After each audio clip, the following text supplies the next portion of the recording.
যে আমি এটা বললাম যে এটা ভাতের সাথে খাওয়া যায়, খালি খাওয়া যায়, তারপরে এটা আপনি মুড়ির সাথে খেতে পারেন, রুটি দিয়ে খেতে পারেন, চাইলে এমনিও কামড়ে খাইতে পারেন। খুবই মজার এবং টেস্টি। একটা পেঁয়াজের গন্ধ আসে, কাঁচা পেঁয়াজের ওরকম না, কিন্তু এটা স্বাদ আবার অন্যরকম।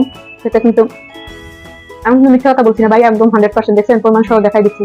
আপনারা চাইলে এটা সুন্দর করে খুবই মজা, খুবই স্বাদ, খুবই আমরা কি আজকে দুপুরে খাবার সকালে খাবার খান নাই?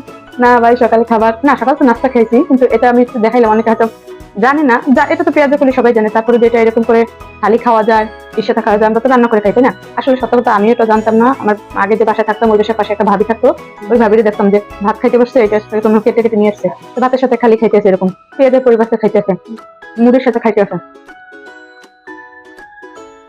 না দেখেন, আপনারা এটা খান, এটা খাই ভিডিও করেন, দেখবেন আমার মতো ভাইরাল হয়ে যাবেন। আমি ভাইরাল হইনি অবশ্য, যদি আপনারা পাশে থাকেন, তো বলা তো যেন কখন হয়ে যায়, হতেও পারি। তো ভালো থাকবেন, সুস্থ থাকবেন, আল্লাহ হাফেজ।